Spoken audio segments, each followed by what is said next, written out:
During the late Neolithic, almost 5,000 years ago, the Rhine-Meuse delta of the Western Netherlands was inhabited by people who farmed, fished, hunted and gathered in these water-rich margins of the Neolithic world. Excavations have uncovered many of these people's remains, especially at the extensive 1960s investigations at the Dutch town of Vlaardingen, leading archaeologists to designate them as the Vlaardingen culture. Archaeologists recognize the Vlaardingen culture by its distinctive pottery shapes, polished stone axes and flint arrowheads. In the Netherlands, dozens of sites attributed to this culture are currently known, along with thousands of artifacts.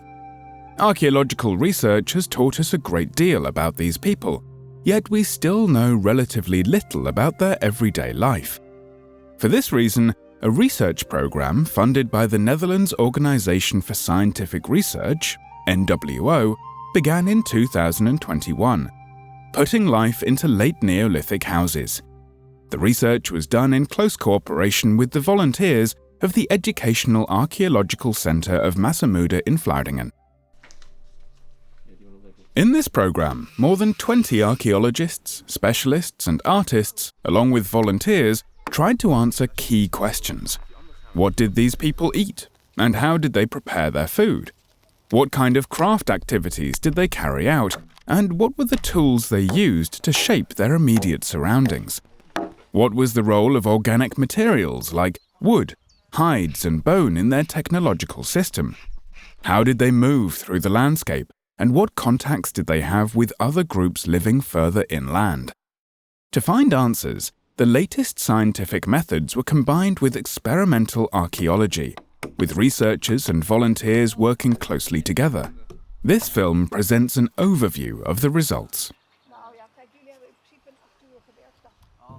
The landscape of the wetlands of the Western Netherlands was shaped by the wide delta of the rivers Rhine and Meuse. Archaeological sites of the Vlaardingen culture are found on a variety of landscape settings, on coastal beach ridges, on natural river levees in the delta, on high river dunes, and even further inland in the river area. There is one thing all these settlements have in common. They are all located close to water. This project focused on 3 of these sites, 2 of which, Vlaardingen and Hekelingen 3, were located on the river levees, whereas the third, Den Haag-Steinhof, was situated on the coastal beach ridges. This landscape looked very different from today. Rivers, streams and creeks were free to move, and much of the Western Netherlands formed a vast wetland with scattered higher, drier areas. It was on these relatively safe spots that people built their houses.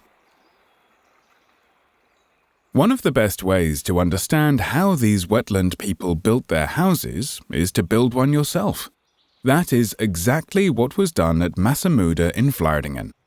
With the help of students and volunteers, using only tools and techniques available in the late Neolithic, a full-scale replica of a Vlaardingen structure was constructed in 2016. The design was based on a house plan excavated at Haemstede Brabers in 1959. It is this house that formed the focus of the project. We wanted to bring it to life by means of experiments and the results of scientific research on archaeological finds. When the project started in 2021, the house was 5 years old and was in need of maintenance. Several central posts needed to be replaced, providing an ideal opportunity to study how this was done in practice. This turned out to be surprisingly easy and considerably changed our ideas about the longevity of such houses. Unexpectedly, a severe storm also caused damage to the building, partially blowing it over. With a large group of volunteers and some creative problem-solving, it became clear that with sufficient manpower, the house could be put upright again. An important role in the project was given to microwear analysis of the artifacts. This method is based on the fact that using a tool made of stone, bone, antler, or wood leaves microscopic traces of wear on the used edge that are characteristic for specific activities. Over here? That's the rounding that you see that frequently occurs from hide scraping. Although the actual objects made of organic materials like wood, horn or skin are rarely preserved, analysis of these wear traces can reveal the implements used to work such materials, indirectly pointing to past activities otherwise not visible in our archaeological record.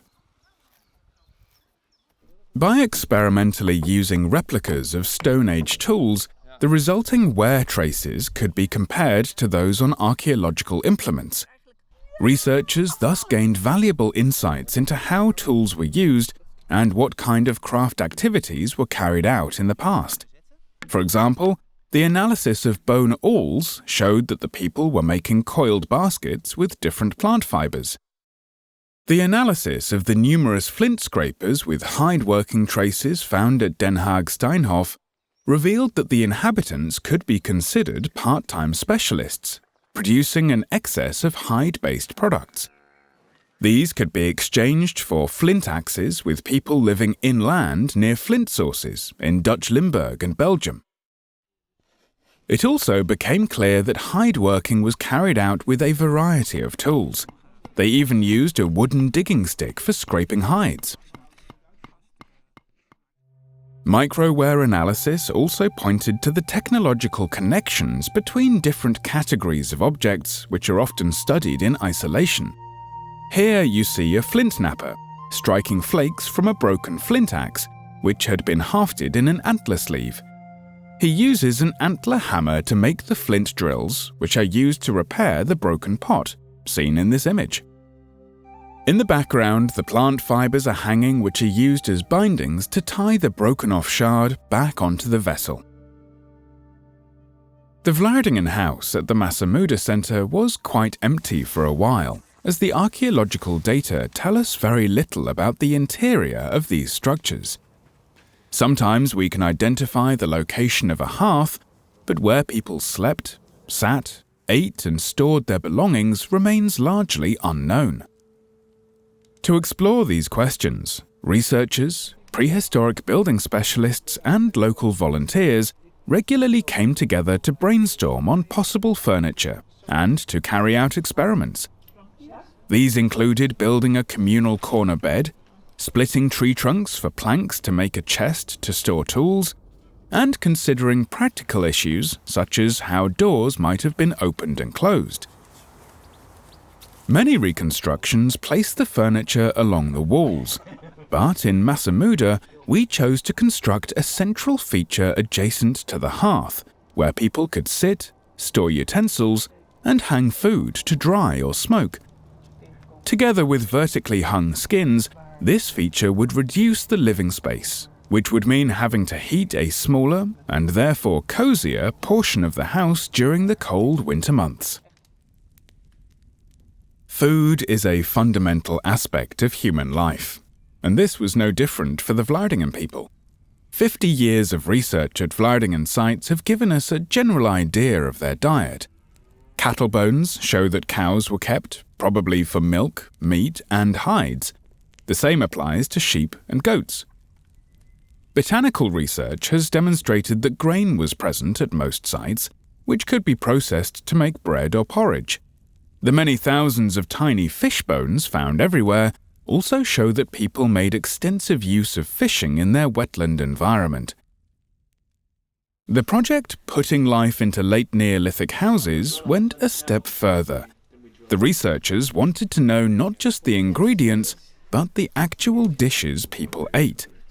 To do this, they applied two cutting-edge research methods, both focusing on cooking pots recovered from archaeological excavations.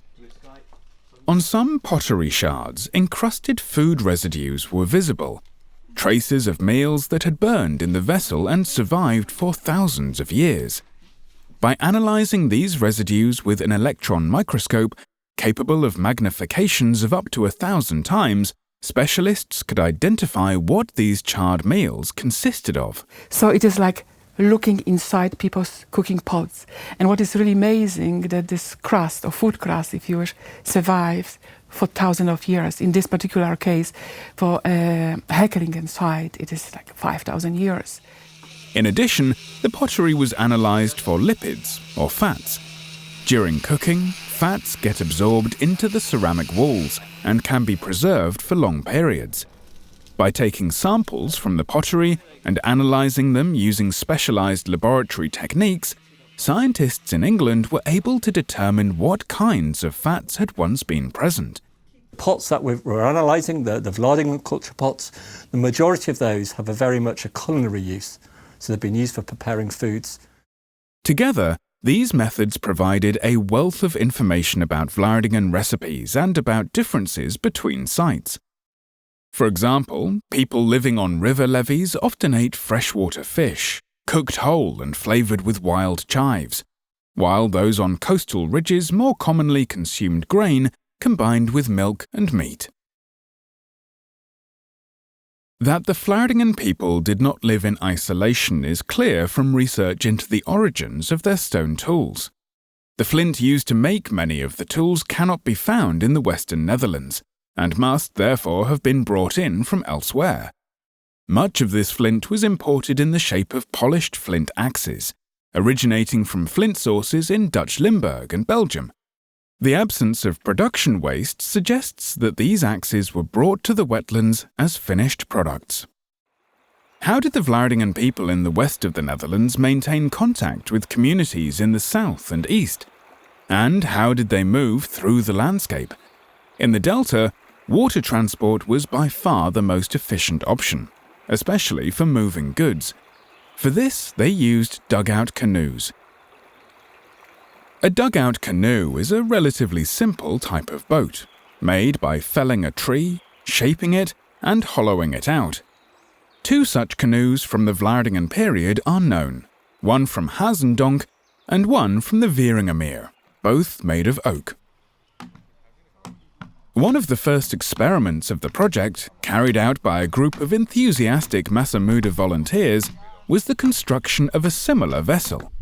A large oak trunk was placed on the site, and over a period of 6 months, volunteers working under specialist supervision produced a beautifully crafted dugout, using only Stone Age tools made of flint, bone, and antler. All activities were timed and documented, and use-wear traces on the tools were regularly recorded. This provided valuable insights into construction techniques, construction times, and repair methods. Finally, several paddling experiments were carried out. These showed that the dugout, which was a little over 5.5 meters long, could easily carry 4 people. The project Putting Life into Late Neolithic Houses has produced an enormous amount of new information about the daily lives of the Vladingen people. What they ate and how they prepared their food, what kind of craft activities they carried out, and what their houses looked like inside, where their materials came from, and how they moved through the landscape and maintained contact with communities living further inland. Understanding what people thought, felt, and believed is far more difficult. Archaeological sources always offer only a partial view of the past. Yet one theme emerged repeatedly throughout the research: the importance of water. It was not only a source of food, the main transport route, and a major limitation on available land, but also a place where sacred spirits were believed to live, a realm of the supernatural. This inseparable bond with water in the Western Netherlands is something we can still understand and relate to today, thousands of years after the Vladingen people lived there.